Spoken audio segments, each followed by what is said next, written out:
Bonsoir à toutes et tous. Je vais vous laisser prendre vos places. Donc, quelques mots simplement pour vous souhaiter la bienvenue à l'École centrale de Marseille. Donc, je suis Frédéric Fautiadu, le directeur de cette école. J'ai le plaisir de vous y accueillir dans une configuration qui est assez peu habituelle pour ce lieu-là, puisque c'est normalement une salle dans laquelle nous tenons les conseils d'administration, un certain nombre d'événements culturels, les examens, ce qui est moins drôle pour les élèves présents. Mais nous n'y avons jamais tenu de conférence, même si vous le voyez, c'est un lieu aussi d'animation artistique, parce que vous aurez peut-être l'occasion de circuler autour de cette installation dont les explications sont sur les panneaux qui se trouvent derrière vous, donc qui est une résidence d'artistes plasticiens marseillais pendant 2 mois. Donc une école d'ingénieurs, ça peut accueillir de l'art contemporain, ça peut également accueillir des sciences humaines et sociales. Je crois que c'est l'objet de la soirée qui nous réunit. Donc un très grand plaisir de vous accueillir, malgré les difficultés sans doute que vous avez eues à rejoindre ce site. Bien desservi en transport en commun, mais un peu compliqué lorsque vous avez des véhicules. Je ne vais pas être très très long, simplement pour vous dire que cette initiative qui nous réunit, je reconnais ici non seulement des élèves, mais des diplômés, que j'ai grand plaisir à revoir à l'école, puis des participants divers.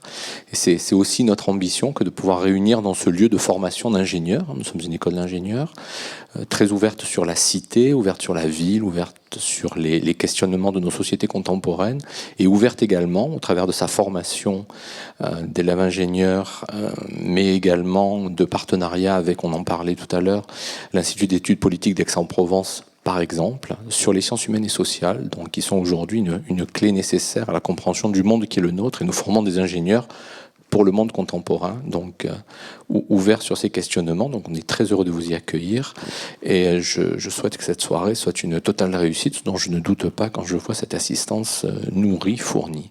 Donc je vais tout de suite vous céder la parole et vous remercier d'avoir choisi d'organiser cette soirée à Centrale Marseille.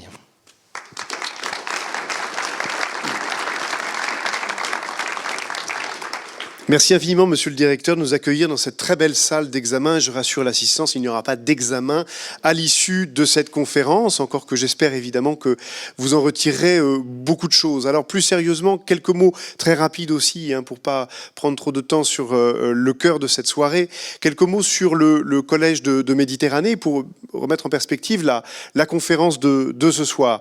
Le collège de Méditerranée, c'est une initiative collective d'universitaires, d'historiens principalement, saisis par un sentiment d'urgence, l'urgence de ramener dans le débat, de ramener au cœur de la cité des savoirs qui s'en sont un peu exilés, des savoirs qui souvent sont exilés derrière les murs de l'université, à un moment où, c'est un mystère pour personne, la société française se pose des questions et au fond aspire à savoir, à apprendre aussi sur son passé, sur ses histoires, ses passés et l'ensemble de ses composantes. Alors, cette initiative, elle est née dans des circonstances précises, un certain matin d'un certain 13 novembre 2015, lors d'une discussion avec Thierry Fabre, le créateur des rencontres d'Averroès, où nous avions réfléchi à ce que pourrait être justement un lieu, ou plus exactement un chapelet de lieux de discussion autour de l'histoire de la Méditerranée, et plus précisément, je vais expliquer pourquoi, de l'histoire de l'islam. Évidemment, les événements du 13 novembre 2015 ont donné une dimension dramatique à cette initiative, à cette idée que nous avions eue.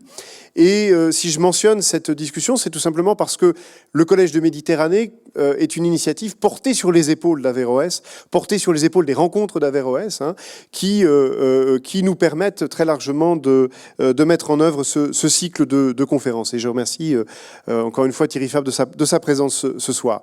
Alors, l'histoire de la Méditerranée, chacun comprend ici évidemment son importance et également son acuité dans nos existences aujourd'hui. Pourquoi centrer nos premières conférences depuis le mois de novembre sur l'histoire de l'islam? Précisément parce que l'islam est sans doute un peu cet inconnu, ce grand inconnu de l'histoire de la Méditerranée, une civilisation que nous connaissons mal, sur laquelle les préjugés sont nombreux, et également les méconnaissances, les discours orientés, les discours parfois mal intentionnés, hein, qu'ils soient pro ou contra, hein, évidemment, ici, dans les deux sens.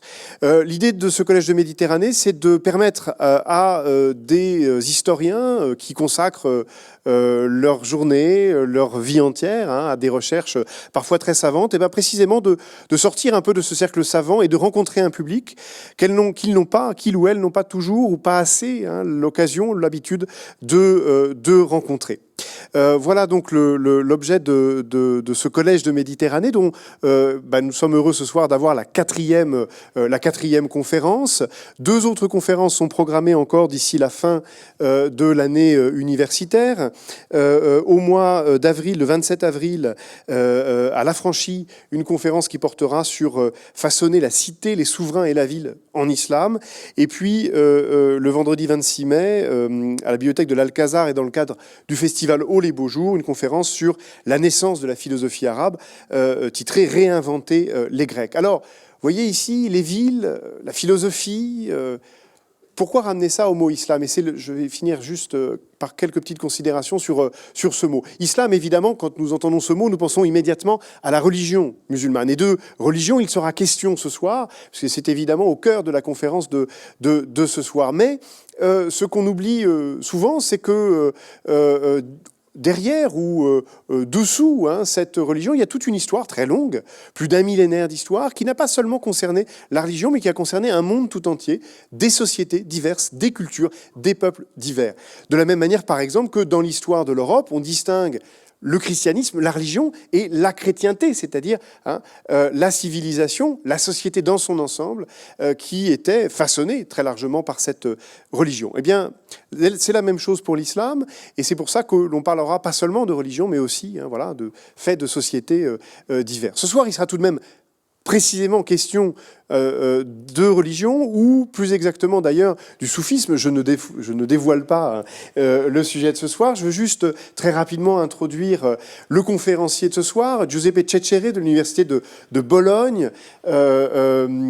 Giuseppe qui a longtemps arpenté l'Égypte, fin connaisseur du Caire, de l'Égypte, et de ses soufis, de sa longue histoire soufie, et qui va donc nous ouvrir ce soir sur cette question, le soufisme est-il une spiritualité méditerranéenne? Et puis pour l'accompagner, pour discuter son propos, et puis pour également vous inviter à sa suite à prendre ensuite à votre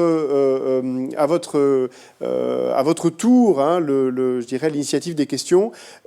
Sylvie Denoy qui agira ce soir comme discutante, Sylvie qui est historienne également, directrice de recherche au CNRS, spécialiste elle aussi de l'islam médiéval, c'est-à-dire de ce monde que je décrivais à grands traits il y a un instant. Un dernier mot pour remercier encore une fois l'École centrale de Marseille de nous accueillir ce soir. Un mot également pour remercier l'association des livres comme des idées, qui est l'association porteuse à la fois des rencontres d'Averroès, du festival Oh les beaux jours qui se tiendra à Marseille entre le 23 et le 28 mai prochain, et puis également grâce à laquelle ce collège de Méditerranée peut exister. Je remercie encore une fois ses responsables, avec une mention spéciale pour un ancien élève de cette maison, grâce à qui nous sommes là ce soir, Étienne Russias. Je n'ai pas demandé à Étienne de quelle promotion il était. Mais voilà, un grand merci, Étienne, puisque c'est grâce à toi, évidemment, que nous sommes ici ce soir et que vous êtes aussi nombreux à venir écouter cette conférence. Un grand merci à tous.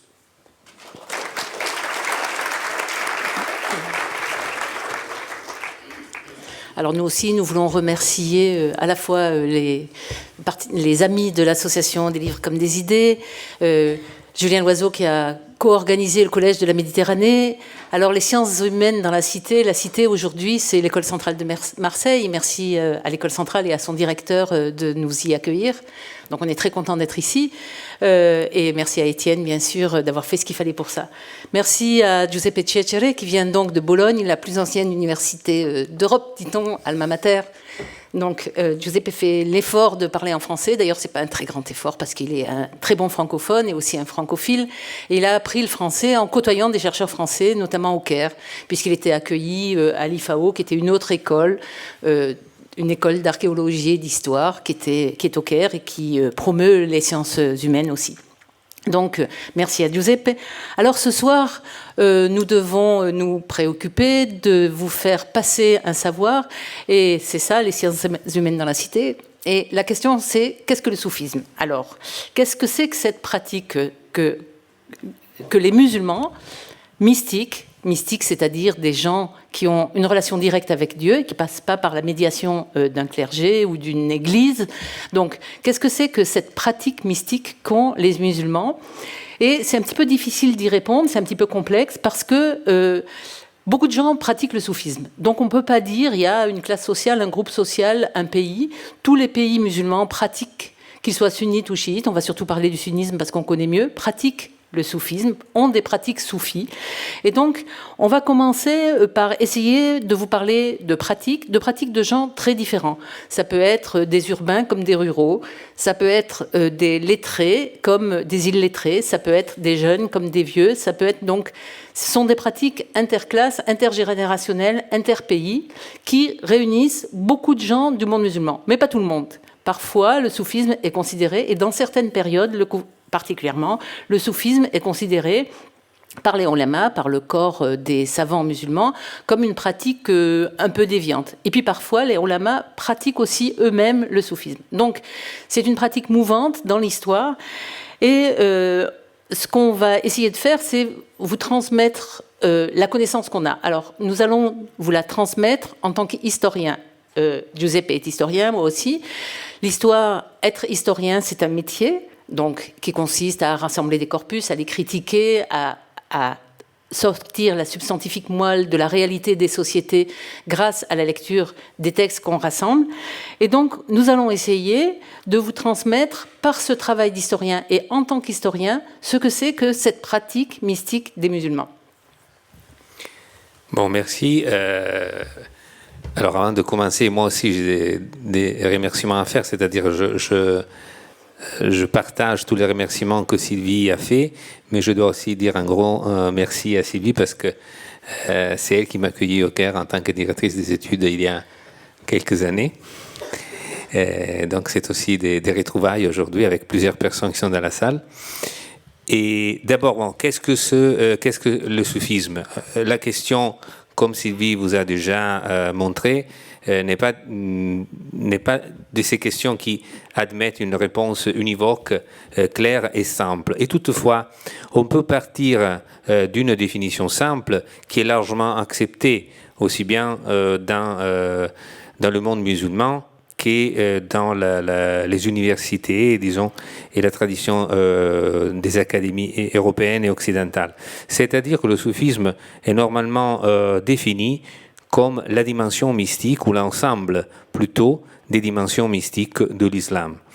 Ce qui ne dit pas beaucoup, mais ce qui est assez générique pour se prêter et pour s'adapter à la grande variété de phénomènes, de doctrines, de réalités historiques que ont pris à travers les siècles le nom du soufisme.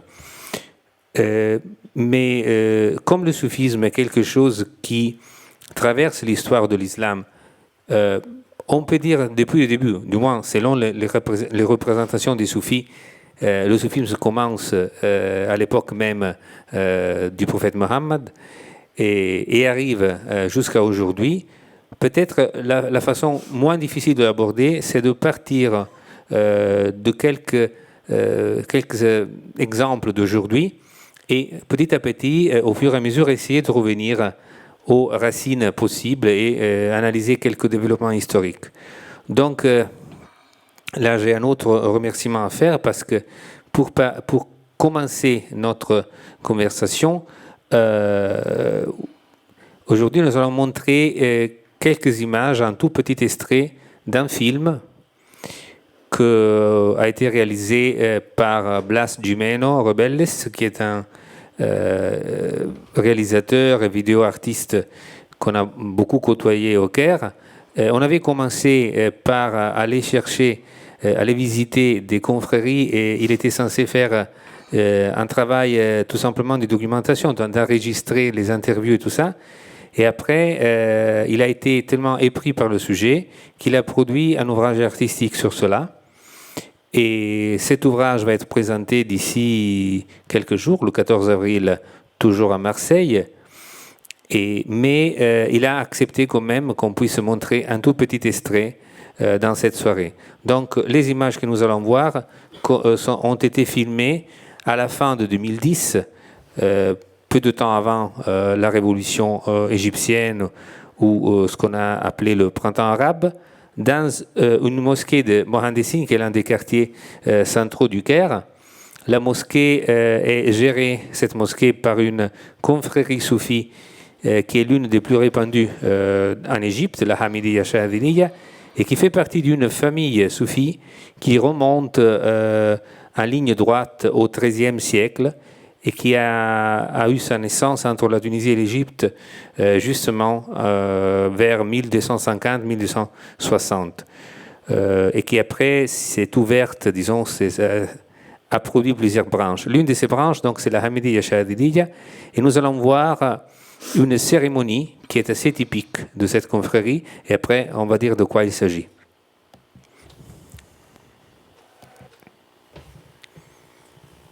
Alors nous allons l'imaginer.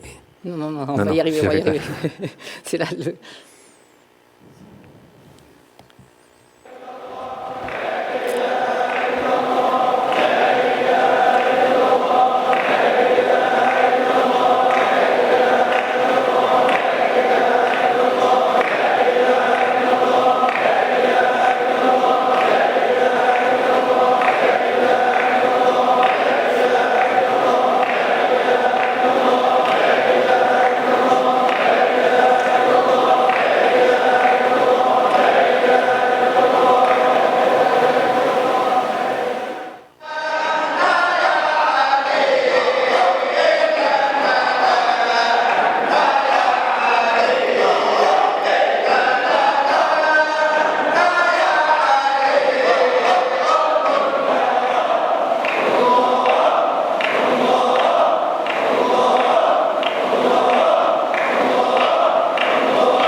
Voilà, alors donc vous avez vu quelques images d'une pratique soufie.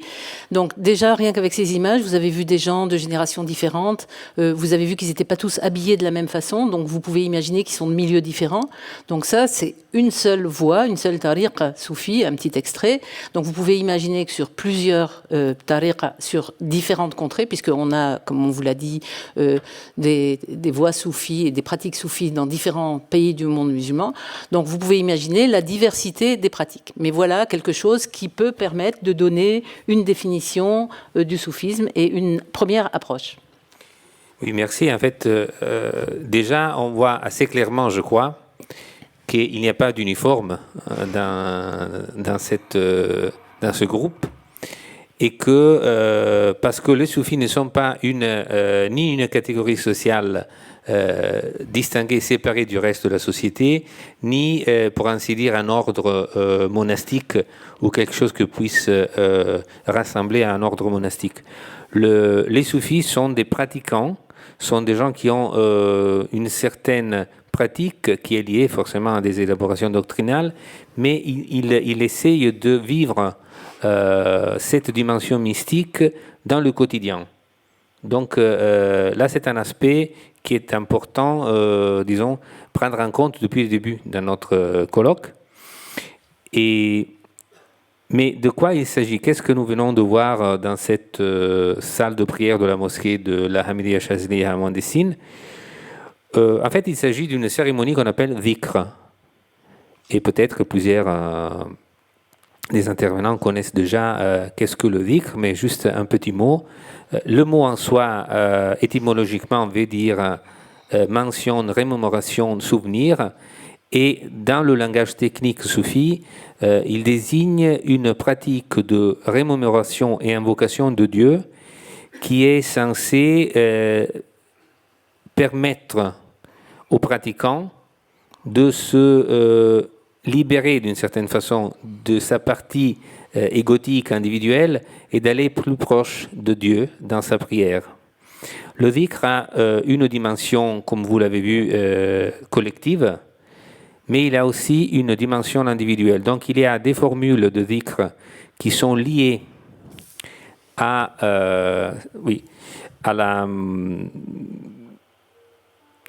qui sont partagées, et des formules de dhikr qui sont liées à des moments individuels. En ce qui concerne la cérémonie, vous venez de voir que c'était une façon de chanter assez sobre. Il n'avait pas beaucoup de mouvements, mais ce n'est qu'une des possibilités.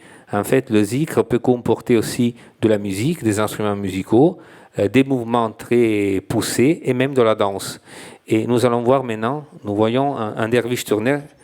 Probablement, c'est l'image la plus commune, hein, celle qui vient tout de suite à l'esprit quand on parle de soufisme. Mais là, les derviches tourneurs, ce n'est qu'une des milliers de confréries soufis qui se comptent dans le monde musulman. Là, c'est une confrérie qui est née en Turquie dans les années, dans la deuxième moitié du XIIIe siècle. Le fondateur est Jalaluddin Rumi, qui est un grand écrivain, grand poète, et qui est peut-être l'un des plus connus, même par un public non spécialisé, et qui est mort il est mort 8 ans après la naissance de Dante, donc voilà, 1273, hein, juste pour le situer, pour avoir une idée. D'autre part, il y a un autre aspect qui est important pour les derviches, comme pour la Hamidiyya Chaziliya, comme pour tout autre groupe au courant soufi. Il n'y a pas d'expérience de pratique soufie s'il n'y a pas de maître. Donc le soufisme est représenté dans les textes soufis même comme un chemin qui se fait sous la guide, sous la direction d'un maître, donc de quelqu'un qui est déjà assez avancé dans la voie pour pouvoir guider les autres. Ce maître, normalement, est appelé cheikh dans tous les pays arabophones, disons, du monde musulman. Cheikh, en principe, ça veut dire quelqu'un qui est âgé. Donc, ça nous ramène à une époque où les personnes âgées étaient considérées avoir une certaine sagesse et pouvoir l'exprimer. Mais il y a d'autres termes qui sont connus, par exemple dans le monde musulman indien, donc en Inde, au Pakistan, il y a les pir, qui est un mot persan mais qui est devenu commun même parmi les Indiens. Le disciple est appelé tilmid, qui veut dire tout simplement étudiant, élève de quelqu'un, mais aussi mourid. Mourid, on le traduit souvent comme inspirant. C'est quelqu'un qui veut parcourir ce chemin.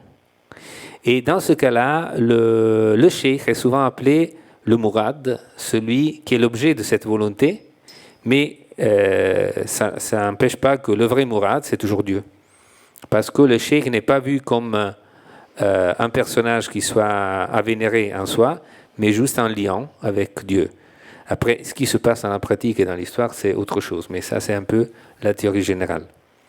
Ce qui est intéressant, c'est aussi que le soufisme aujourd'hui, et du moins à partir du XIIIe siècle, même du XIIe siècle, il y a quelques groupes qui se développent déjà à XIe siècle. Normalement, ce n'est pas un chemin qu'individuel. Ça se passe dans une relation horizontale avec des condisciples d'un maître, et donc c'est ça qui fait la confrérie. On se réunit autour d'un maître et ça donne lieu à une confrérie qui parfois continue à travers les siècles. Donc il y a des successeurs. Le maître investit quelqu'un en tant qu'héritier spirituel et tout ça. En ce qui concerne la dimension individuelle de la pratique soufie, il y a plusieurs rituels forcément, mais la pratique la plus importante est peut-être la khalwa. Khalwa veut dire retraite spirituelle. C'est une pratique que tout disciple doit expérimenter, doit pratiquer au cours de son chemin. Et c'est une pratique qui est souvent répétée même par les maîtres. C'est des journées, des nuits de méditation, de jeûne, de prière, de répétition de formules de zikr. Par exemple, on arrive à des situations qui peuvent paraître du paroxysme, disons. Par exemple, on parle d'un grand soufi égyptien des années 86 et des années 1960-70, à l'époque, disons, assyrienne et de Sadat, qui vivait enfermé dans son chambre et qui ne faisait sortir que sa main pour recevoir en contact avec ses disciples, donc les bénir et peut-être se faire embrasser la main de ceux qui étaient les plus avancés. Et ça aurait duré pendant 40 ans. Donc, ce n'est pas forcément important, on le verra après ça, de voir si c'était vrai ou pas, mais la signification est importante. Pourquoi on a cette représentation? C'est-à-dire que ce soufi est censé s'éloigner du monde, apparemment, mais rester toujours en contact. Et là, c'est un aspect important.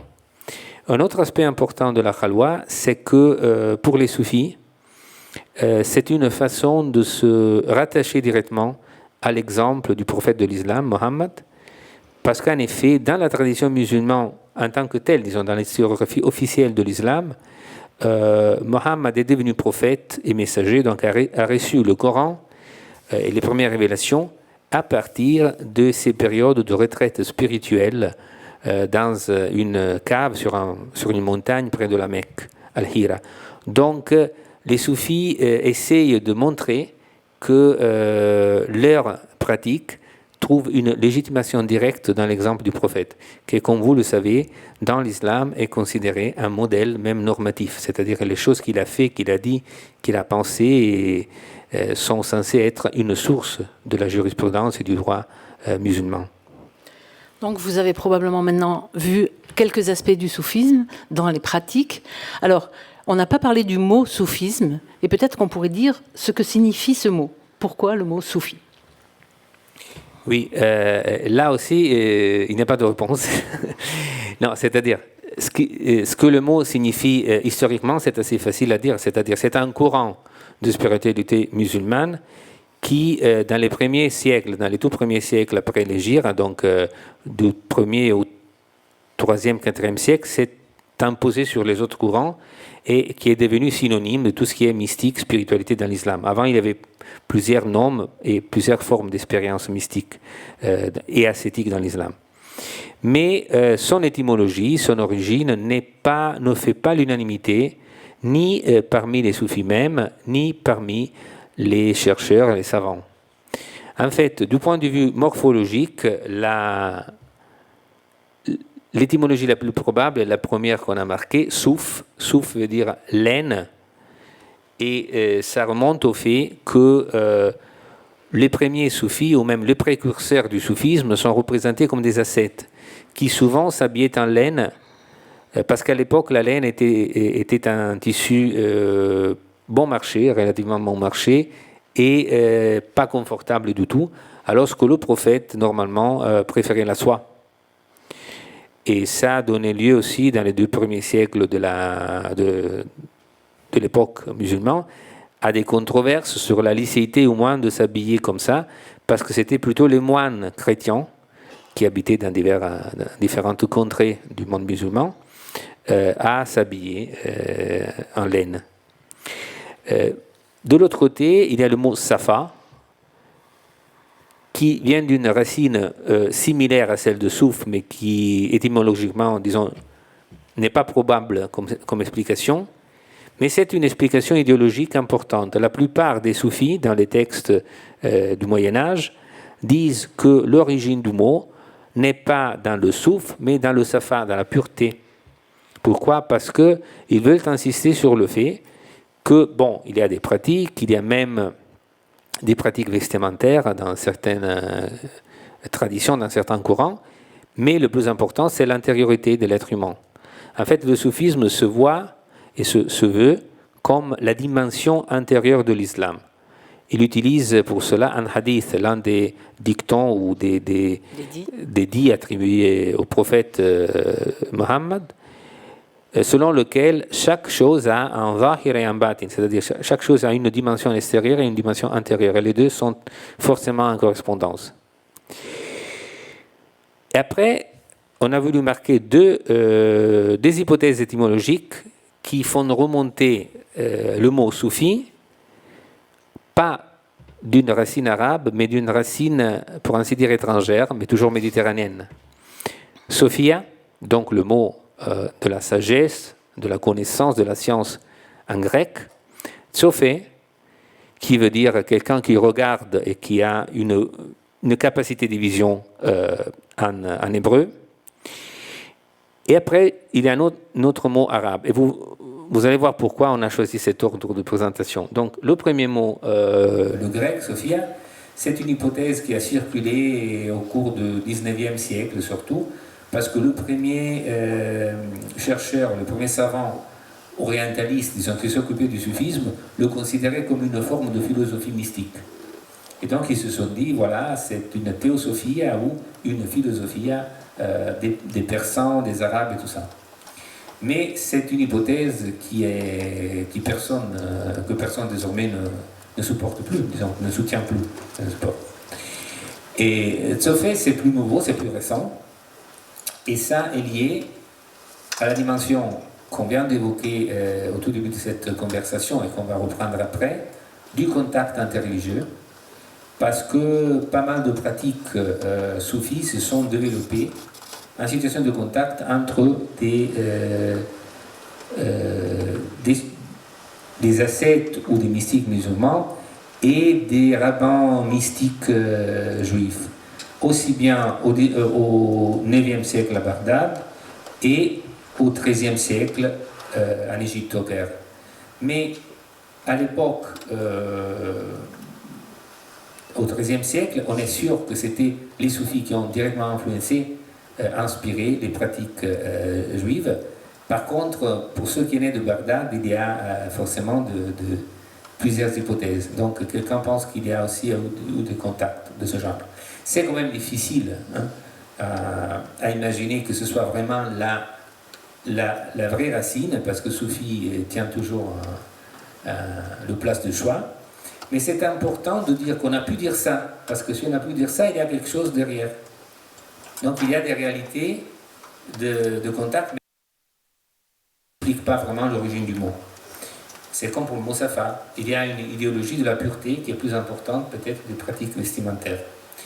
Dernier mot, soufa. La soufa, c'est le banc, les gens du banc. Normalement,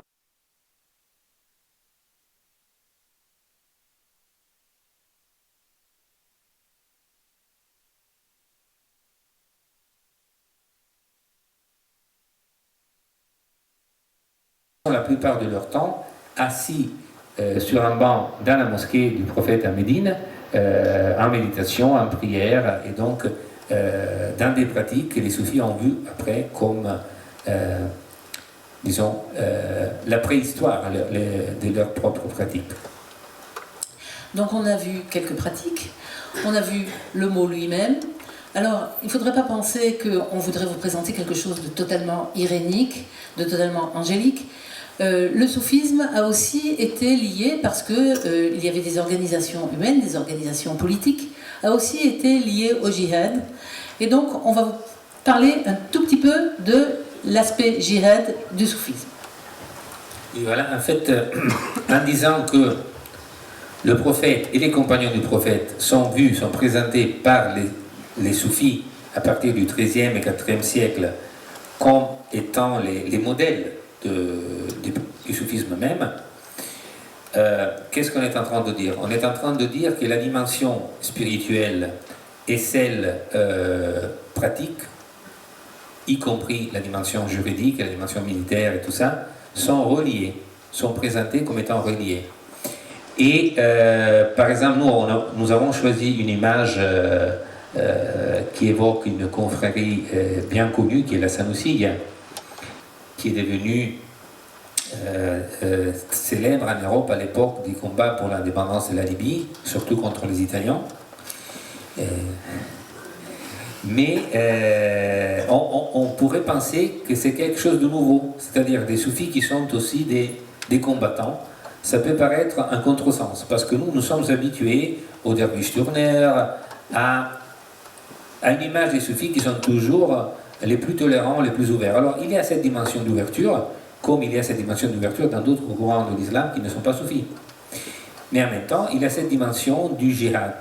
Et les figures que les soufis ont choisies après le prophète et après le compagnon du prophète comme étant leur modèle, par exemple des ascètes du premier siècle de l'islam, tel Al-Hassan al-Basri, on ne va pas donner trop de noms, mais quand même juste pour donner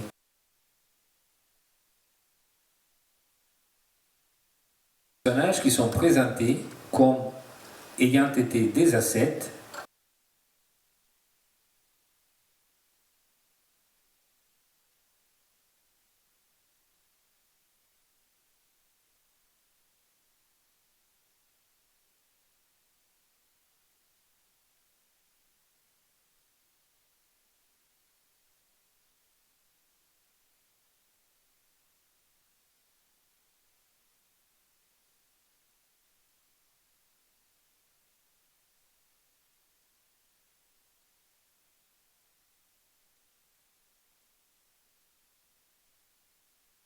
Du jihad et vice-versa.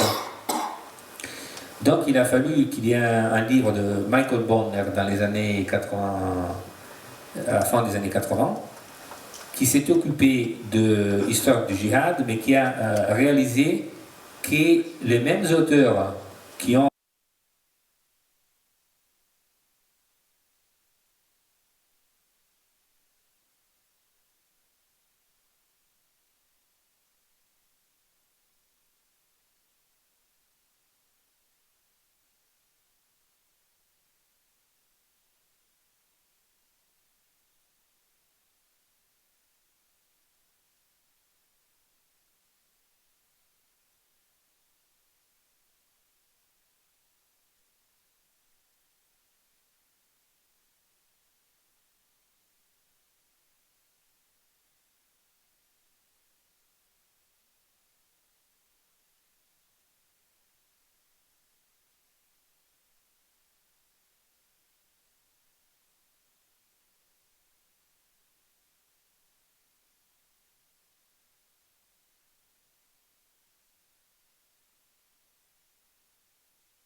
voilà, au fond, je serais tenté de répondre que les sources géographiques sont à traiter comme toute autre source historique. C'est-à-dire qu'il n'y a pas de source historique qui ne répond pas à des buts définis.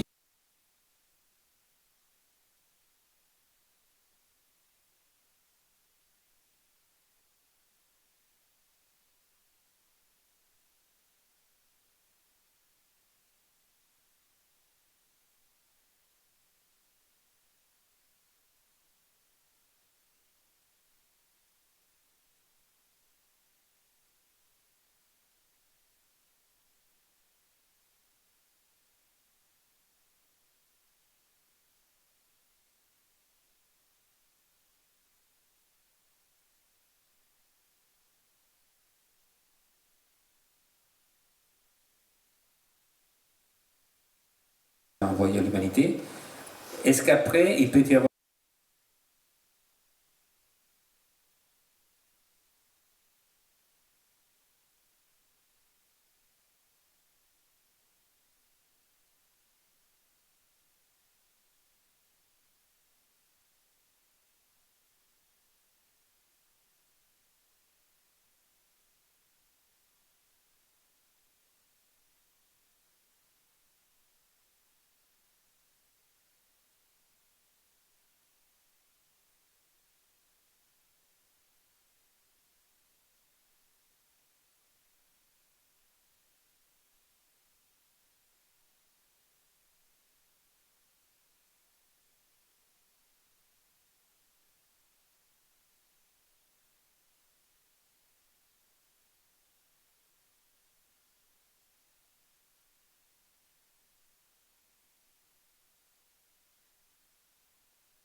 sur ce texte, faut-il porter sur ce texte-là? Pas une critique destructrice, disons positiviste, pour aller montrer que bon, le tel miracle n'a pas lieu.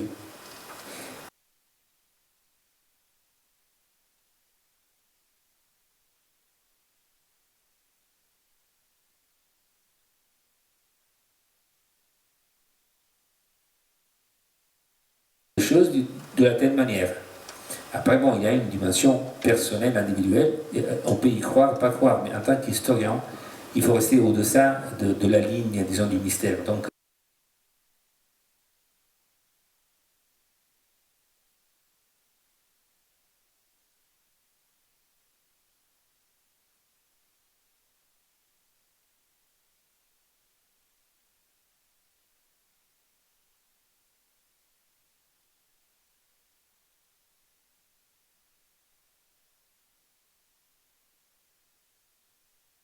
pas de la réalité de la croyance.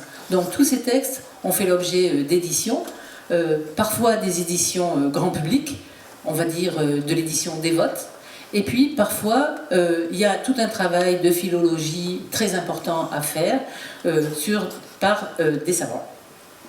Donc le travail sur les manuscrits, l'édition critique et tout ça. Alors, pour rebondir juste dans un mot, nous, il ne faut pas lire les textes géographiques en tant que source pour reconstituer des événements, mais en tant que source pour reconstituer des mentalités. Et en même temps, il y a un problème de plus en s'approchant à des textes médiévaux, prémodernes, parce que quand il n'y avait pas l'impression, forcément, quand on ne pouvait pas imprimer les textes, il y avait ce problème de la copie, du manuscrit, etc. Je ne veux pas rentrer dedans, mais on a toute une série de techniques qui sont censées nous permettre de reconstituer des hypothèses sur un texte, sur la forme originale d'un texte à partir des manuscrits qui ont été conservés de ce texte. Ce qui arrive normalement avec la littérature suffit dans la plupart des pays, pas que dans les pays musulmans, c'est que comme c'est une littérature qui s'adresse dans la grande majorité à un public dévot, on ne prend pas trop d'intérêt. On ne va pas s'embêter à confronter les manuscrits ou quoi. On prend un manuscrit et on le publie, tel qu'il est. On fait l'édition imprimée d'un manuscrit. Ou alors, on prend une édition imprimée déjà existante, on la corrige à son goût, on se dit, ah non, et le maître, il ne peut pas avoir pris ça, et on la lance à le marché. Donc quand on travaille sur des textes soufis, il y a aussi ce problème. Et ce n'est pas un problème facile à résoudre, parce que dans d'autres domaines, il y a des très bons éditions critiques de textes, par exemple, je pense à Imam Fouad en Égypte qui a fait l'édition de Khitat al-Makrizi, qui est un texte sur la topographie et l'histoire du Caire, qui est un texte énorme, plein de... Un historien du XVe siècle. Voilà. Mais quand il s'agit de soufis, bon, on a toujours tendance à penser que c'est le contenu moral édifiant qui compte le plus. Et chacun essaie aussi d'arranger le contenu à son propre goût. Donc les éditeurs ne sont pas neutres, souvent. Mais parfois, donc, on peut remonter au manuscrit, puisque à l'époque sur laquelle travaillent les historiens comme Giuseppe, l'imprimerie n'existe pas encore, donc la source première peut exister dans les archives nationales, et on peut retrouver un certain nombre de manuscrits dont le colophon, la fin du manuscrit, dit quel a été le copiste ou des choses comme ça. Donc ce qui permet aux collègues historiens de faire un travail sérieux d'édition de texte, même si le texte a déjà été édité de manière un peu moins sérieuse, et pour de la littérature de gens qui préfèrent avoir la vie du saint, la vie du miracle, le miracle un petit peu rapidement. Donc les historiens font un autre type d'édition et partent des manuscrits eux-mêmes, dont on a un très grand nombre, et tous ne sont pas encore édités. Alors, les historiens ont travaillé. Dans un premier temps, ils se sont préoccupés, donc les islamologues se sont préoccupés des textes eux-mêmes, des textes pour eux-mêmes. Est-ce qu'on n'a pas une évolution entre les premiers islamologues et la première façon un peu phénoménologique dont on a étudié les textes, et puis la façon dont les historiens ensuite ont commencé, de ta génération, ont commencé à travailler? Oui, bien sûr, il y a eu des grands changements, même disons, à partir de la moitié du XXe siècle, parce que on a introduit, disons, la dimension sociale de l'histoire sociale dans l'étude de la littérature suffise. Ce qui se passait avant, c'était que, voilà, au-delà de ce qui était dévot ou pas dévot, mais on voyait les textes suffis, on les lisait surtout pour reconstituer des doctrines. Donc la pensée du tel maître ou de tel autre maître. Et on avait tendance à se comporter comme si ces maîtres vivaient.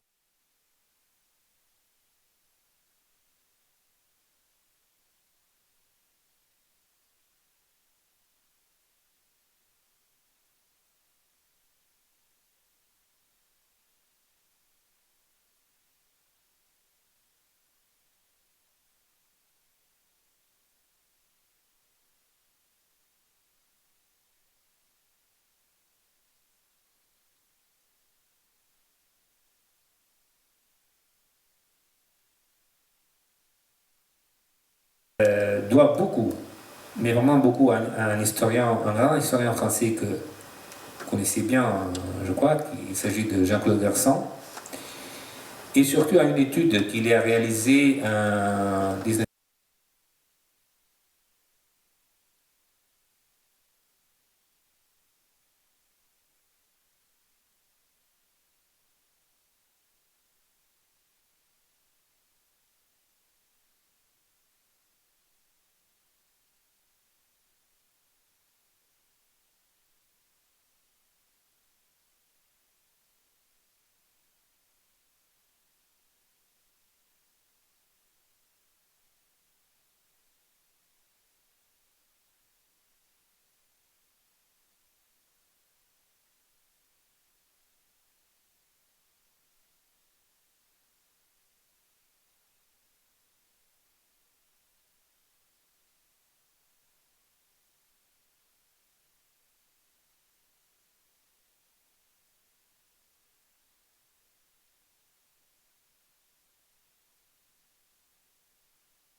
Il montre, par exemple, les origines plutôt rurales de certains milliers de soufis, alors que les autres sont plutôt de provenance urbaine et tout ça.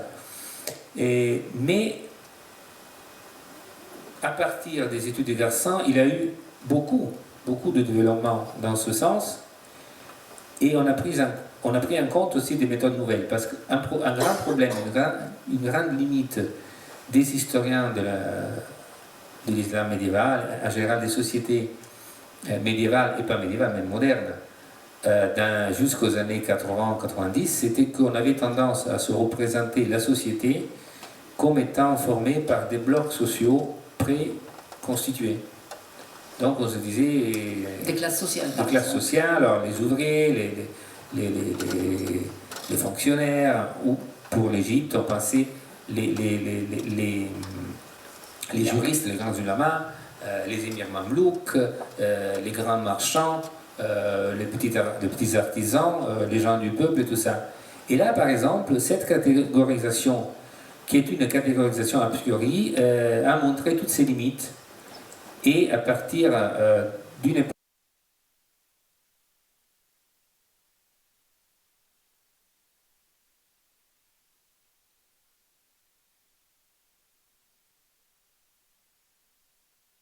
mais qui n'avait pas été appliquée dans le domaine historique. Une seule chose, là on va voir un exemple, ça paraît compliqué, mais pour des ingénieurs ça doit être assez facile de s'orienter.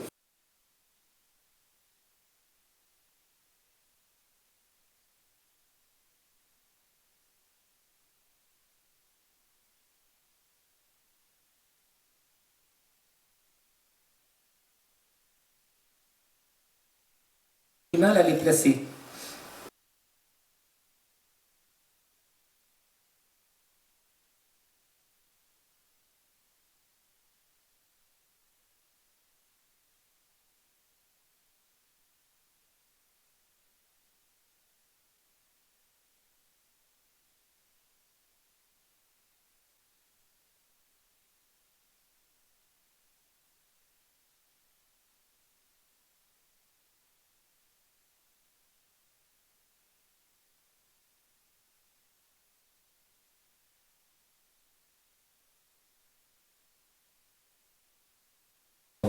montré au début, l'un à côté de l'autre, un paysan, un général de la police qui est toujours présent dans une mosquée en Égypte, et voilà, un colonel, et je ne sais pas, un médecin, et voilà. Donc c'est ça le problème. Si on voit, par exemple, on applique ce filtre des classes, ça marche peu en général, mais ça ne marche pas du tout avec les soufis. Et l'un des grands mérites de Garçon, c'était d'avoir un peu changé la perspective. Après, avec l'introduction de ces méthodes de l'analyse des réseaux, l'histoire sociale a fait d'autres pas en avant. Et par exemple, ça nous permet de prendre en compte une certaine personnalité, un personnage dont on veut faire l'histoire, à partir des relations qu'il entretient avec d'autres personnes, que ce soit des soufis, que ce soit des juristes, des politiciens entre guillemets, donc des gens du pouvoir, etc. Et ça nous permet de faire des études qu'avant on n'aurait pas pensé de faire, par exemple sur soufisme et mobilité sociale. Je sais qu'on a mis en avant le contact interreligieux, et on va en parler tout de suite, mais il y a aussi un autre aspect qui est très important. Pour comprendre ce qui se passe avec le soufisme, il faut considérer que, sauf dans des époques, des cas exceptionnels, que Sylvie vient de mentionner au début, les soufis sont souvent liés au domaine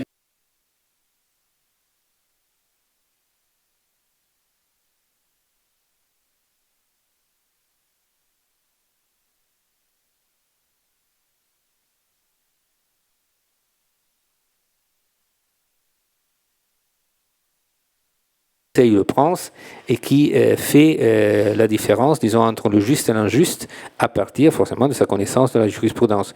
Le sultan ou l'émir, le pouvoir politique est censé appliquer la loi, disons, pas l'inventer, pas la créer. Après,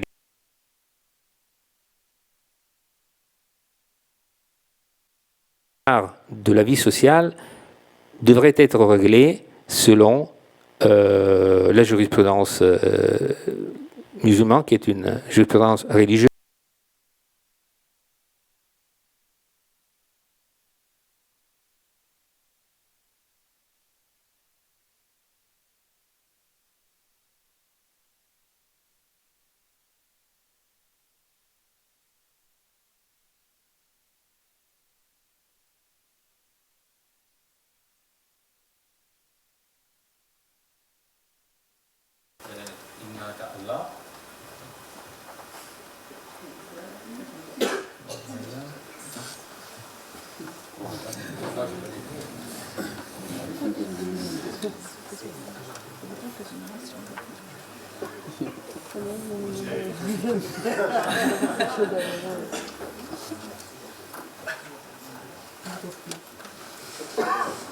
Voilà, c'est comme c'était très long, on a fait IA1. Donc, alors on a parlé tout de suite de la Hamid, tout de suite, il y a une demi-heure peut-être, de la Hamidiyya Chaziliya, donc cette confrérie qu'on a montrée dans la mosquée du Caire, et il se reclame d'un grand maître qui s'appelait Abul Hassan al-Shadili, qui est à l'origine de cette famille de la Chadiliya.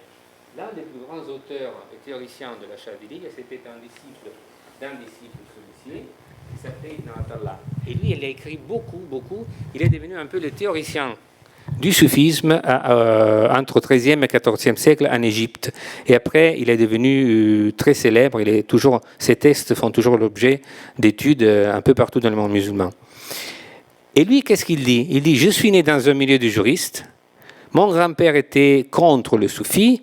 Il a fallu que moi, je fasse des efforts énormes pour devenir soufi, pour ne pas céder à la tentation de m'opposer au soufi. Et après, par d'autres sources, on voit que son maître en sciences juridiques, qui était un qadi, un juge malikite, était lui-même le disciple du même maître de Ibn Atallah. Donc voilà, et avec l'histoire, l'analyse des réseaux sociaux, on assume une perspective qui nous permet d'aller chercher au-delà du texte, confronter le texte. On peut le faire même sans ces tableaux-là. Parce que souvent, on nous dit à quoi bon de faire tout ça, parce qu'on peut lire le texte et on comprend. C'est vrai. Mais il y a quand même une différence entre aller, j'en sais pas, à Madrid et se balader avec une map de Madrid où vous voyez les choses en simultanéité et lire un guide de Madrid et à chaque page s'arrêter pour comprendre où on est. Donc c'est ça le problème, qu'il y a plein de choses qu'on ne voit pas en lisant un texte comme ça dans une lecture verticale. Alors un autre aspect qui est important, c'est celui de la mobilité sociale. Dans quel sens? Le monsieur qui est au centre de ce réseau s'appelle Yaqut al-Habashi. Et Yaqut, c'est une pierre précieuse. Ça se dit en français? Pierre précieuse, oui. Et al-Habashi, c'est un adjectif qui veut dire, grosso modo, éthiopien. Là, il faudrait parler beaucoup. Normalement, Habash, il désigne un Éthiopien qui n'est pas musulman. Donc, quelqu'un qui est d'origine éthiopienne, qui vient d'Éthiopie ou dont sa famille vient d'Éthiopie et qui n'appartient pas à un milieu musulman. Et Yaqut, c'est un nom d'un objet précieux, d'un objet de luxe. Et les noms des objets de luxe, normalement, étaient donnés aux esclaves. Parce qu'il faut... on peut rappeler qui était là dans la toute première conférence.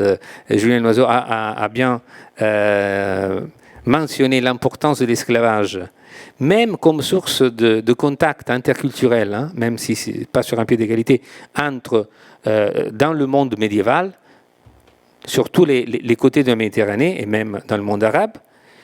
Et là, on voit que le soufisme est l'une des pratiques qui ont permis le plus de mobilité sociale, au moins dans l'Égypte médiévale, parce que un esclave pouvait devenir un sang, et cela changeait complètement sa condition sociale et sa considération chez les gens. Alors, Yaqut al-Habashi est quelqu'un qui, d'après une certaine tradition, se revenu de l'Égypte, de l'Éthiopie en Égypte, un esclave. Et à un moment donné, il serait devenu l'esclave de ce maître soufi, Abul Abbas al-Mursi, le disciple d'Al-Shadili. Mais al-Mursi aurait remarqué ses talents spirituels, et donc il aurait compris que c'était un grand sang. Et la littérature soufie du XIVe et XVe siècle en Égypte, disons, est riche en épisodes comme ça. Ce n'est pas le seul cas. Mais dans ce cas-là, Yaqut est devenu un grand maître. Et dans la littérature un peu plus tardive, on a des représentations de ce cheikh qui reçoit la visite et les hommages des émirs, des sultans. Et même un sultan, en rentrant dans la salle où Yaqut est assis, se dit entre soi-même, hein, il ne le dit pas à notre voix, ah bon, un esclave noir a tant d'honneur. Mais comme les soufis sont censés connaître les pensées de tout le monde, le cheikh, quand il s'approche de lui tape sur l'épaule 7 fois, et 7 mois après, le sultan crève. Voilà, c'est un peu... Après, on n'est pas arrivé, par exemple, à identifier ce sultan. On parle d'un certain sultan Hassan qui ne correspond pas dans l'histoire. Donc, c'est vrai, c'est pas vrai, ce n'est pas important. Mais à un moment donné, on commence à dire... Vous pouvez devenir, c'est un modèle d'insertion de mobilité sociale, si vous êtes prêt à rentrer dans le système d'une certaine façon, vous pouvez vivre cette expérience de mobilité et vous pouvez vous retrouver entouré par le respect et la considération alors que vous êtes venu un esclave. Et là, je pense que quand même c'est quelque chose de très frappant et qui nous... Bon, sans vouloir citer les Mamelouks, qui sont des esclaves, qui ont le pouvoir en Égypte. Donc c'est un pays quand même où les esclaves faisaient beaucoup de fortune, souvent.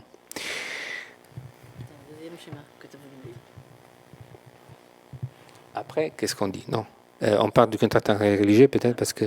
Alors, donc, vous voyez que... Arrêtez-moi plus loin. Donc... vous voyez que la discipline a bien évolué. Donc, on est parti de gens qui sont intéressés par l'histoire du dogme et qui étudient les textes en ne considérant pas les acteurs sociaux, donc en ne considérant pas les conditions de production des textes et encore moins de réception.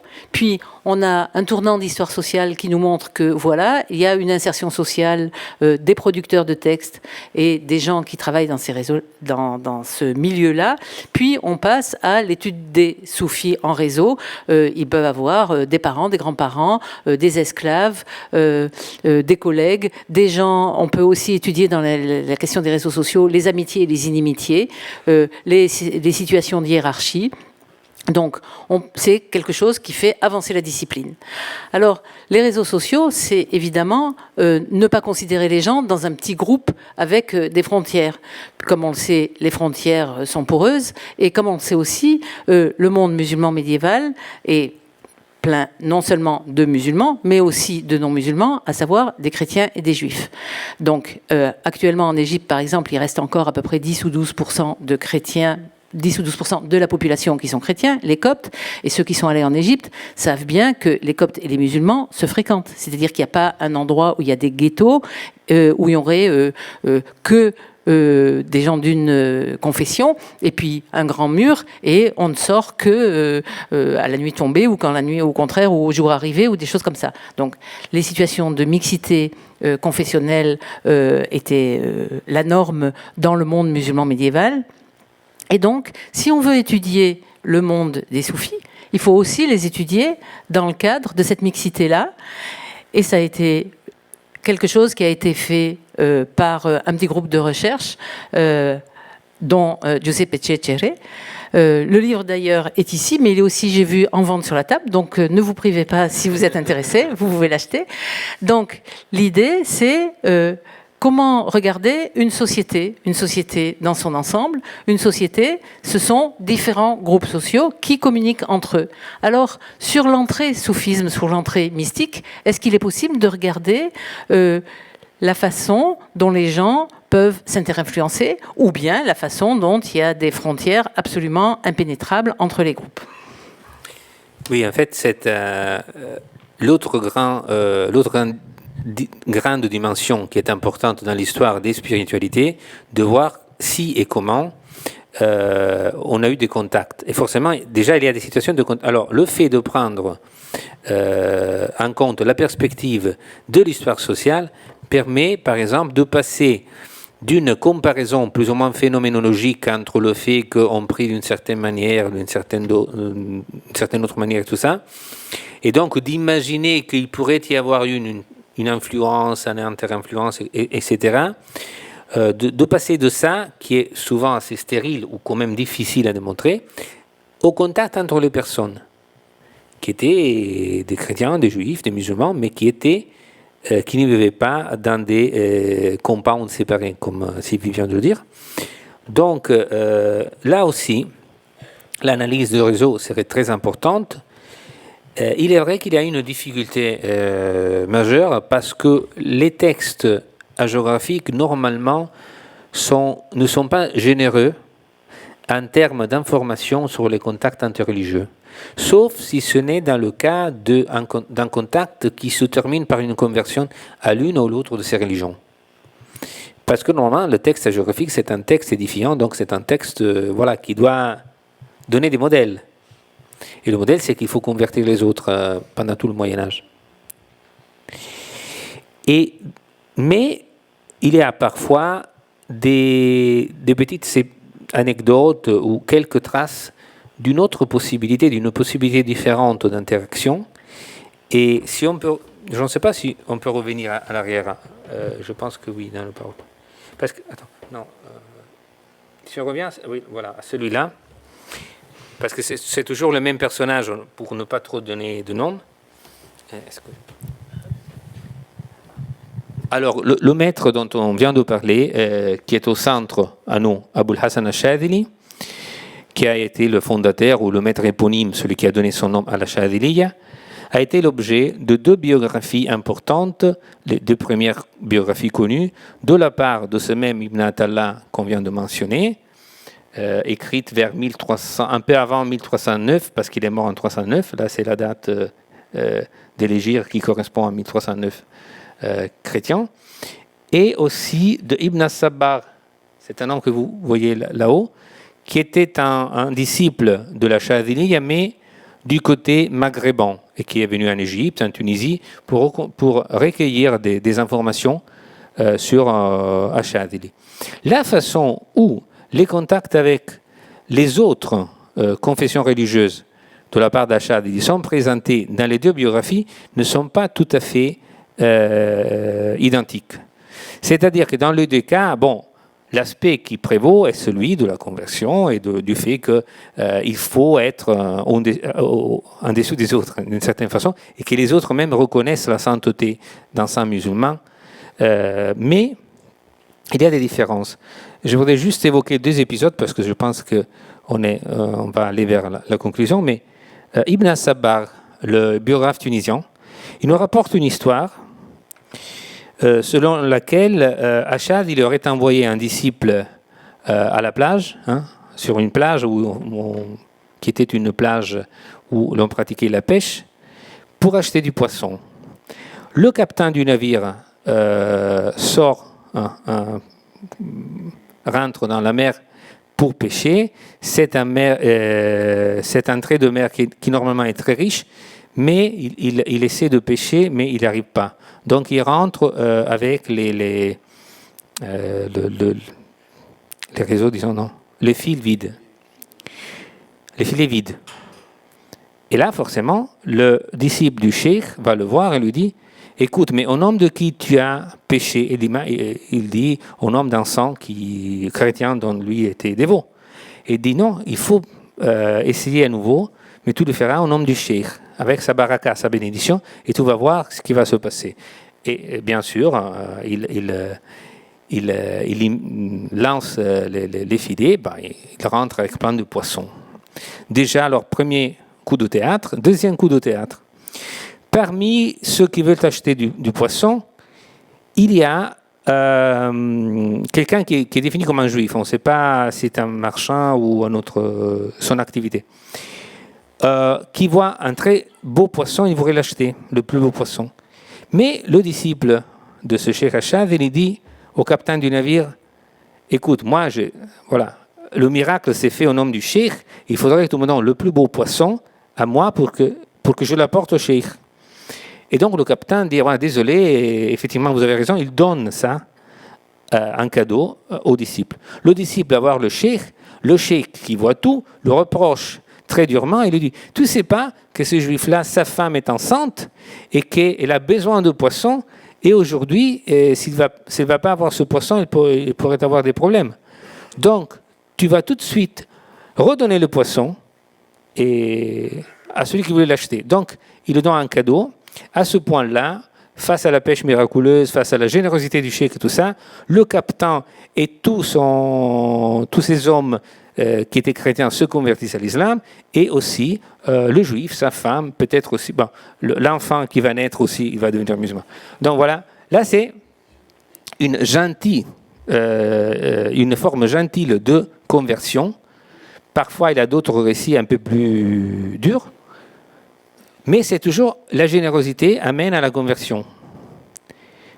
Par contre, dans Ibn Attallah, il y a un récit qui est assez énigmatique. Parce qu'on dit que Abul Hassan al-Shadhili s'adresse à un médecin juif, un oculiste juif, pour qu'il soigne quelqu'un de sa famille ou de ses disciples. On comprend, quelqu'un des siens, on dit. Et l'oculiste dit: je suis désolé, mais je ne peux plus exercer, ce qui paraît très moderne en fait, parce que depuis quelque temps, il y a une loi nouvelle qui impose à tous ceux qui veulent exercer la médecine à Alexandrie, parce qu'ils étaient à Alexandrie, de se faire autoriser par la nouvelle autorité de la santé publique au Caire. Donc, je n'ai pas de permis, je ne peux pas soigner tes disciples. Et lui, qu'est-ce qu'il fait, le cheikh? Il part tout de suite, il va au Caire, il prend ce permis, il ne dort même pas au Caire, il revient et il donne cette autorisation au médecin juif. Et l'auteur nous dit, et le médecin juif était très étonné de voir la générosité de ce cheikh, mais il ne nous dit pas qu'il se convertit. Donc il y a là une possibilité d'un contact et d'un respect mutuel qui n'aboutit pas à la conversion. Un autre aspect qui était intéressant, c'est que il y a des traces, cette fois-là, dans la littérature judéo-arabe, donc des textes de contenu de culture juive qui étaient écrits en arabe, mais avec des lettres en hébreu, c'est assez compliqué à l'époque, où on parle on expose les doctrines d'un mouvement de mystiques, de piétistes juifs qui voient dans les pratiques soufis la reprise des anciennes pratiques qui sont décrites effectivement dans la Bible par rapport aux prophètes, surtout à David, qui est un peu le modèle de l'amour mystique, même chez plusieurs soufis. Parce que, comme vous le savez, tous les prophètes de la Bible, du point de vue musulman, sont des prophètes de l'islam. Et donc, il n'y a pas de souci, on peut même s'inspirer de Daoud, de Jésus qui est vu comme un prophète et tout ça. De David qui est devant Daoud en arabe. Et là, par exemple, il y a une chose que je vais vous raconter, et là, vraiment, on peut peut-être s'arrêter. Vous connaissez Ibn Battuta, le grand voyageur. Je pense que c'est l'un des auteurs de la littérature médiévale musulmane le plus connu dans le monde. Et à un moment donné, toujours sur l'histoire de la philologie, les manuscrits, l'édition critique, il décrit une certaine pratique soufie qu'il voit mettre en place dans une mosquée d'Alexandrie. Une posture méditative qui consiste à se replier, à mettre la tête sur les genoux ou entre les genoux, selon les auteurs, etc. Il appelle cette pratique soit tazik, soit tarfik. C'est deux mots qu'on ne connaît pas dans le dictionnaire arabe. Donc, ces deux mots ont été notés, mais on n'arrivait pas à décider. Qu'est-ce qui a fait qu'on puisse décider, mais personne ne l'avait aperçu jusqu'à il y a peu de temps, c'est que dans des textes judéo-arabes, on parle de cette même pratique et on l'appelle soit tazik, soit tazayuk. Et on dit, l'auteur, le Rav Hananel Ben Shmuel, qui est un judéo-soufi, disons, dit qu'il a vu cette pratique dans une ville égyptienne faite par deux soufis. Et il dit, j'ai reconnu là une ancienne pratique qui était déjà de David Amelech, du roi David. Donc voilà, le fait qu'un texte, disons, judéo-arabe nous puisse être utile pour décider une question philologique sur un texte arabo-musulman est quand même quelque chose d'étonnant, et ça nous donne la mesure tout directement de l'intensité des contacts interreligieux dans l'Égypte de cette époque-là. Et moi, je me suis, comme l'oiseau venait de le dire, j'ai beaucoup arpenté l'Égypte, mais je suis sûr qu'en arpentant d'autres territoires, on pourrait trouver bien d'autres exemples de ces contacts, de contacts de ce genre. Merci.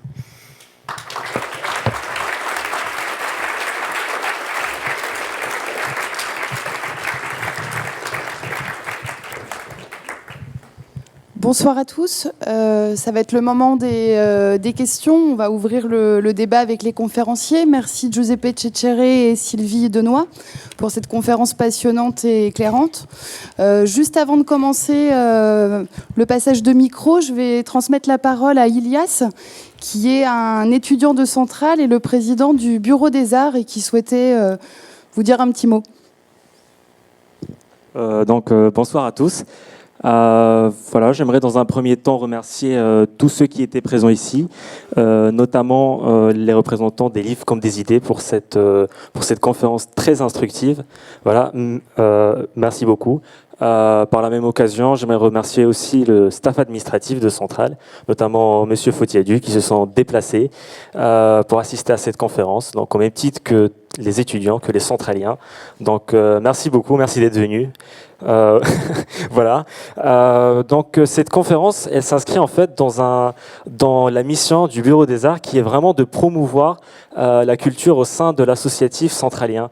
Tout ça vient de ce don naturel qu'à chacun d'entre nous, et encore plus l'ingénieur généraliste, de se questionner, non seulement le monde, de se questionner soi, ce qui m'amène à penser que les questions qui seront multiples, seront nombreuses et très instructives, à mon avis. Donc voilà.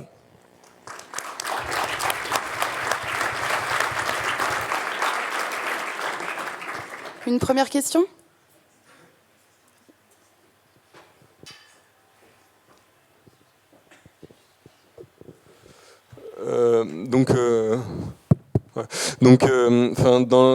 la société musulmane, il y a quand même des courants très conservateurs qui, déjà, on n'a pas le droit de représenter le prophète. Il y en a qui refusent même la représentation d'êtres humains. Ça a choqué personne que, d'un coup, il y en ait qui se mettent à lui parler. Et même aujourd'hui. Oui, ce sont des choses.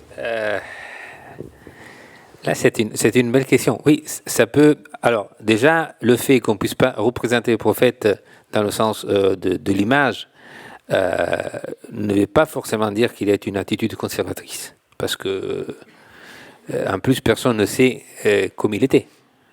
Donc, de le représenter aujourd'hui, ça fait un peu quand même comme les Américains qui voudraient mettre à Pompéi le soldat roman et tout ça. Peut-être. Mais de l'autre côté, et plus sérieusement, je ne veux pas... il y a des mouvements dans toute l'histoire des courants, dans toute l'histoire du monde musulman, qui n'acceptent pas vraiment le miracle des sangs. Mais il y a des aspects que pour nous, disons, sont du surnaturel, qui sont clairement affirmés dans le Coran. Donc, tout ce dont on parle dans le Coran, un musulman ne peut pas vraiment le mettre en cause. Donc, l'existence des djinns, par exemple, c'est quelque chose d'affirmé. Et il peut y avoir des miracles. Le fait, c'est plutôt que on ne veut pas reconnaître qu'un sang puisse faire un miracle parce que ça risque, dans une certaine perspective, de remettre en cause la prophétie et peut-être de rouvrir une saison où on peut recevoir de nouvelles prophéties. Donc c'est ça le problème fondamental. Et les soufis sont très attentifs. Et non, vous avez posé une question très intéressante parce que les soufis sont très attentifs à partir d'un certain moment à ne pas empiéter sur le terrain des prophètes en tant que tel. Et il y a un passage qui a manqué peut-être dans notre conversation, c'est que d'abord, les soufis considèrent que leur préhistoire est faite par des ascètes, mais à partir du XIIIe siècle, toutes ces pratiques d'ascétisme et tout ça donnent lieu à des expériences de rapport avec Dieu plus profond. Et on commence à développer l'idée de l'amour mystique. Cette idée de l'amour mystique est très compliquée du point de vue du droit musulman. C'est très gênant parfois, parce que ça peut bouleverser les données, ça peut menacer, disons, la distinction entre le créateur et les créatures. Et donc c'est à partir de ça que certains juristes contestent l'amour et aussi donc la possibilité de faire des miracles. Surtout parce qu'il y a des soufis. Au fond, quel est le but? Quel est le but des soufis? De se libérer de tout ce qui est autre que Dieu dans soi-même.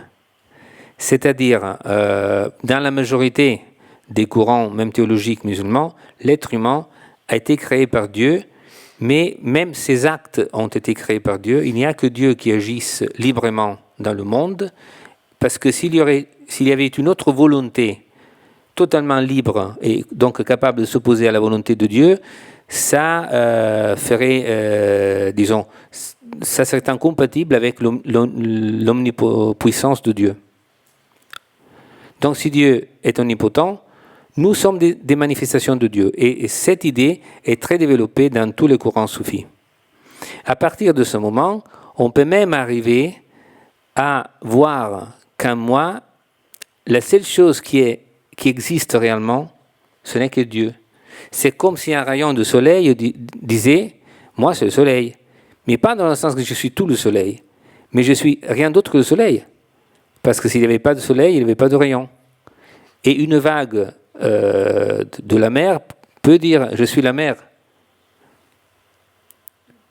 Et donc il y a des soufis qui arrivent à dire « je suis la réalité ». Al-Hallaj, qui est martyrisé au début du Xe siècle, pour avoir dit ça et pour avoir dit d'autres choses qui font penser à une union avec Dieu, ce qui est vraiment blasphème du point de vue musulman. Mais dans l'intention du soufi qui le dit, c'est une forme de modestie. C'est de dire, moi, je suis rien. tout ce qui vit en moi, c'est Dieu. Mais c'est différent de le dire entre soufis et de le dire pour le grand public. Et donc, à partir d'un certain moment, les soufis prennent garde à bien distinguer ce qu'on peut dire pour tout le monde, ce qu'on peut dire entre eux, et aussi à bien éclaircir des points doctrinaux qui peuvent donner lieu à des contestations. Ceci dit, par exemple en Égypte, ils arrivent à rentrer dans le système des sciences islamiques à partir du XIVe siècle, XVe, et c'est assez normal de lire des histoires de miracles, même dans des textes de juristes. Donc ça dépend du lieu, du moment, des circonstances. J'ai trop parlé peut-être. Un peu trop. La prochaine réponse va être plus rapide. Excusez-moi. Bonsoir. Merci pour cette expertise, c'était très intéressant. Moi, j'aimerais poser une question en rapport avec le contexte actuel. On sent bien qu'il y a une bataille interne à l'intérieur des mouvements sunnites qui est très importante.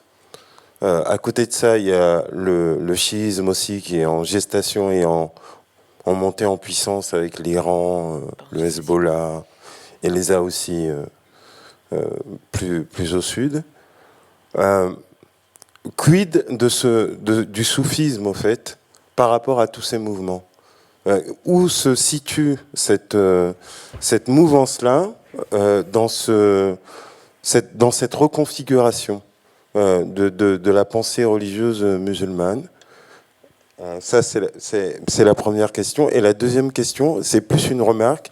C'est par rapport à ce courant-là, j'ai un petit peu l'impression, enfin, il y a, disons, une ressemblance avec ces mouvements, ces confessions alaouites, alévis, qui ont un culte du livre aussi, un culte du maître, de la transmission. Est-ce que la naissance du soufisme est en rapport avec ces schismes-là aussi? Est-ce que la périodicité de cette naissance-là est en rapport avec ça, ou est-ce qu'il y a des ponts entre ces mouvements-là?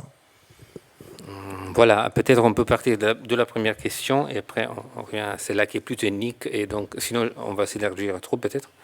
Mais vous avez touché un point central qui en fait était à l'origine même de cette rencontre.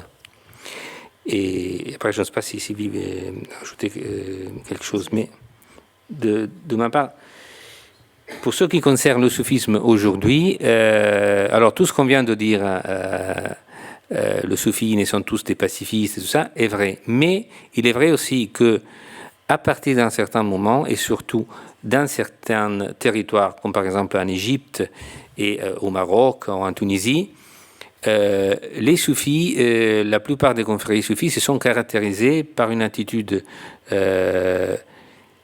qu'on ne pourrait pas définir quiétiste parce que c'est un mot péjoratif de quelque façon, mais une attitude plus spirituelle, disons plus tournée vers l'intérieur, et aussi pour une attitude d'ouverture vers la pluralité. Et ce processus, par exemple en Égypte, a fait que dans les années 50 et 60, plusieurs nouvelles confréries sont nées, qui étaient même des confréries avec une orientation qu'on pourrait qualifier de socialiste dans certains termes, et plus tard de libérale, c'est-à-dire des confréries qui ressentaient beaucoup de l'atmosphère politique et qui essayaient d'intégrer le discours soufi dans une vision de l'islam qui n'était pas fondée sur la réintroduction dur et pur, disons, de la charia ou de certaines interprétations de la charia dans la société.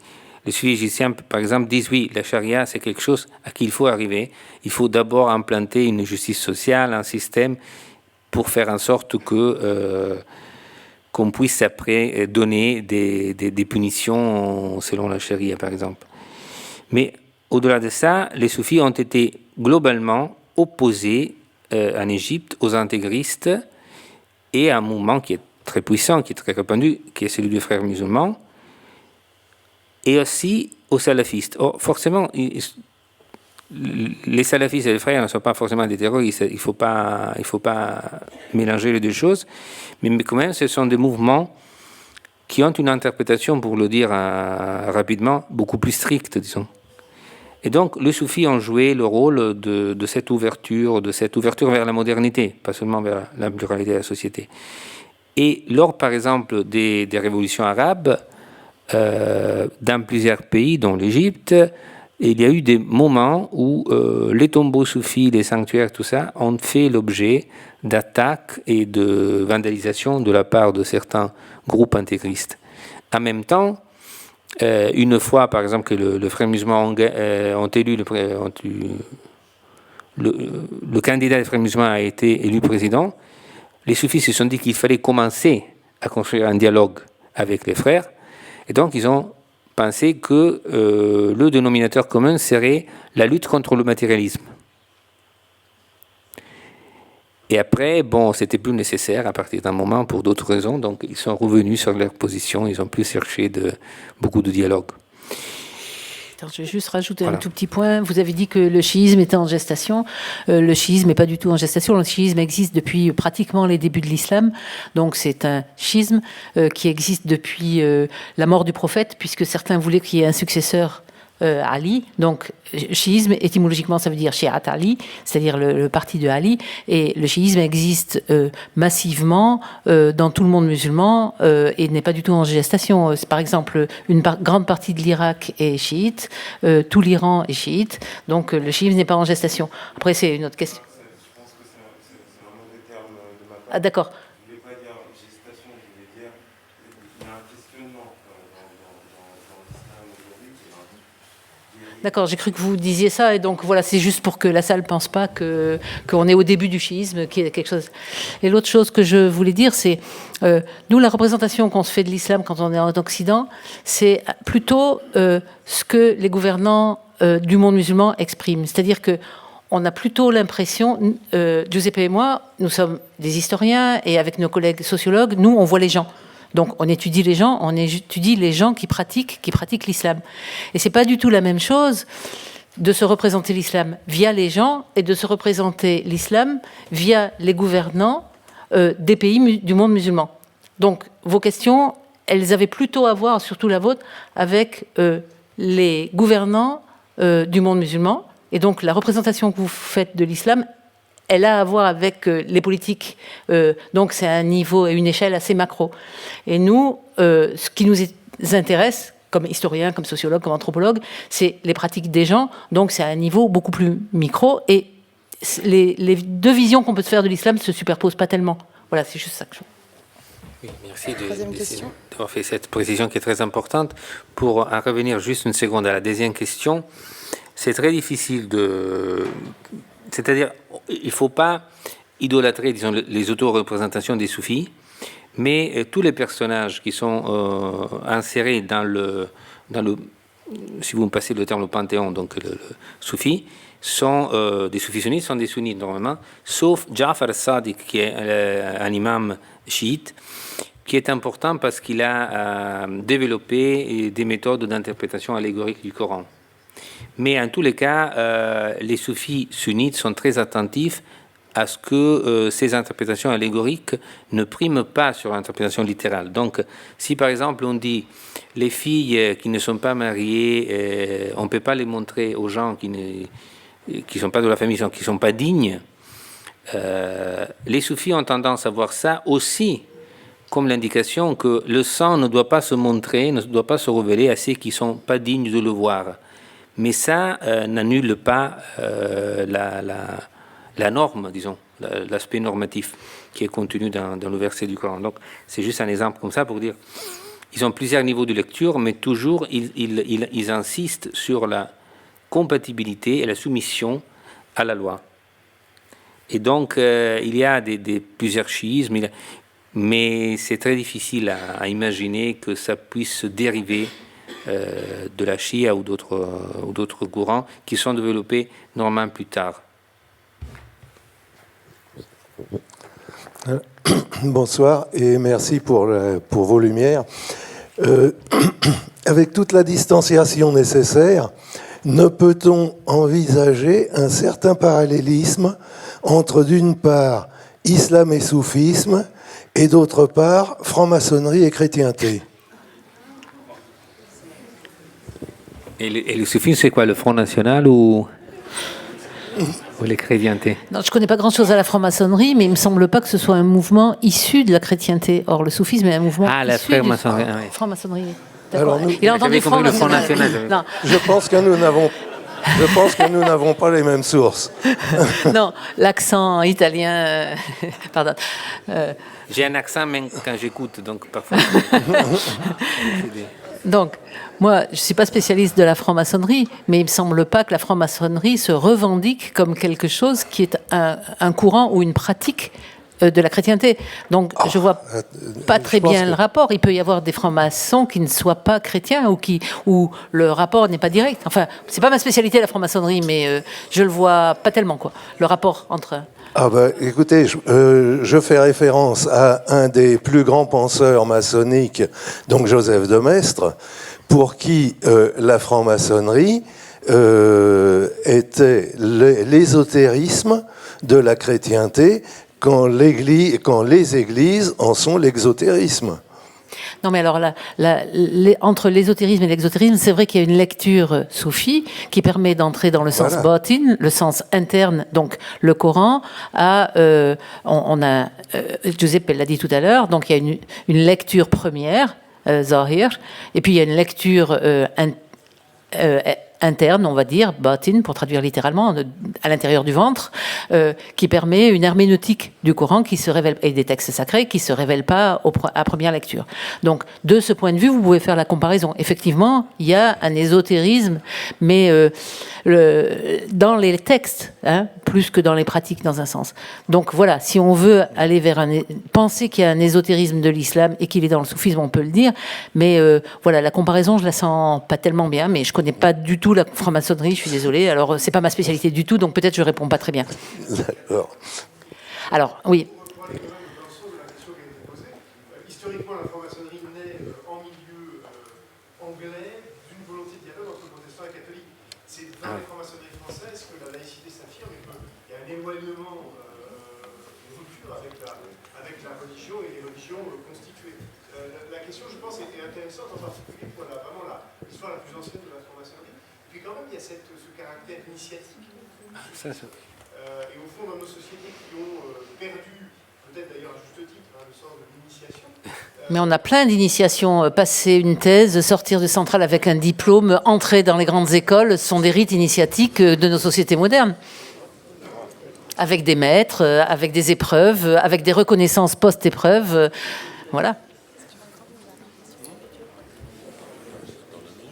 Juste pour dire, non, je m'excuse, je ne voulais pas faire une blague, j'avais vraiment pas bien entendu.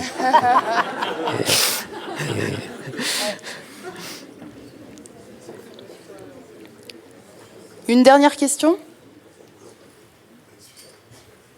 Là, le monsieur, oui.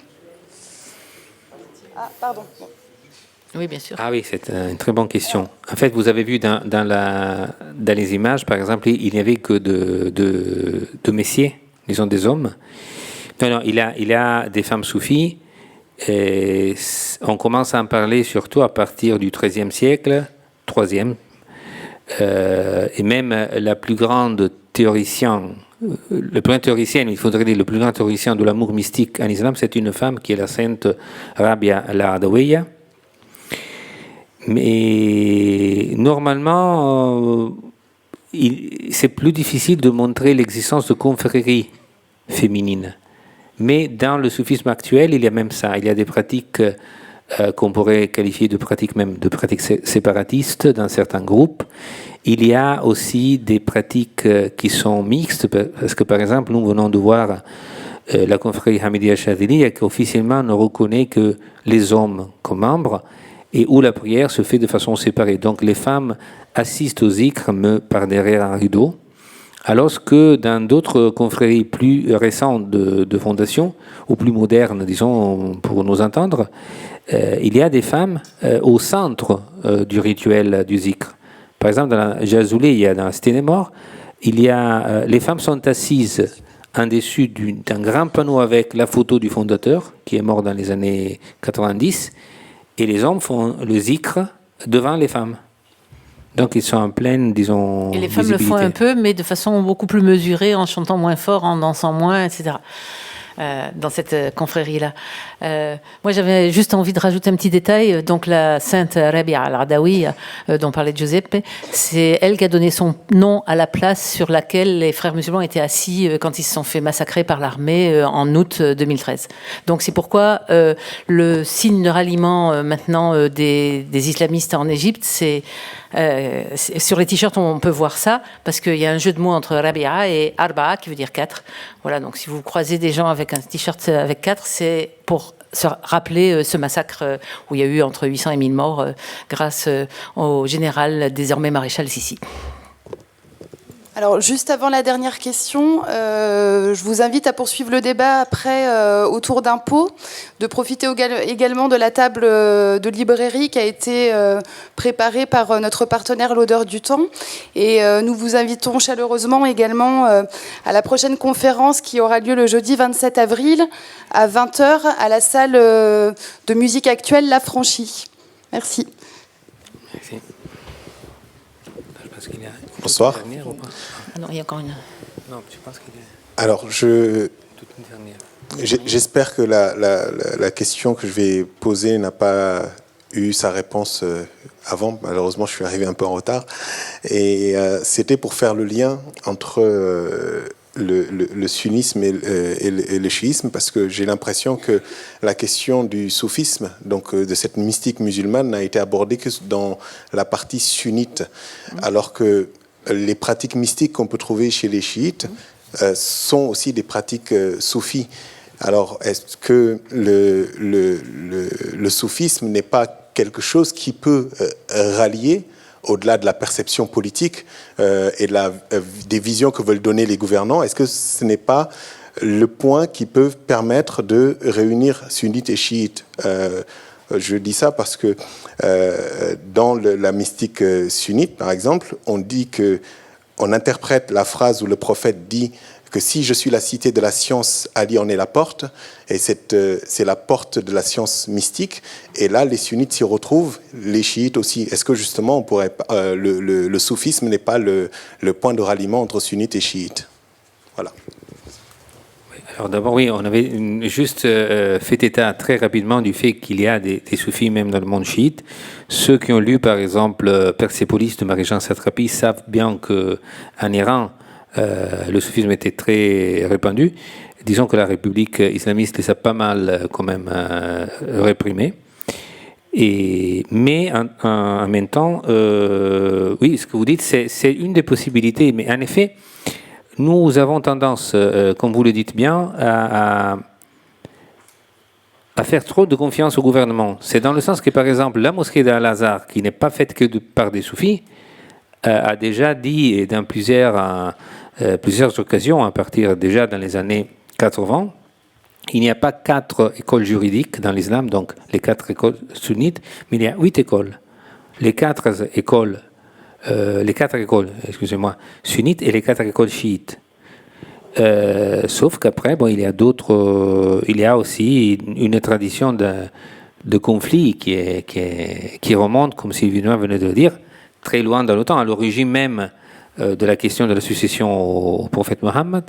Et donc, c'est très difficile. Le rôle du soufisme, oui, ça peut être, par exemple, pour revenir toujours à Ibn Ata'Allah, ces prières sont aussi présentes parmi des groupes chiites, parce qu'il y a des soufis qui sont passés, qui ont fait le lien entre des courants soufis chiites au Moyen-Âge et des courants soufis sunnites, dont la Chadiliya. Mais je ne sais pas. C'est-à-dire que, par exemple, la vénération pour la famille du prophète et donc pour Ali est très répandue en Égypte, même dans le milieu pas soufi. Donc, oui, ça peut être un terrain de dialogue, mais il y en a aussi d'autres, même dans le domaine exotérique, disons. Pas,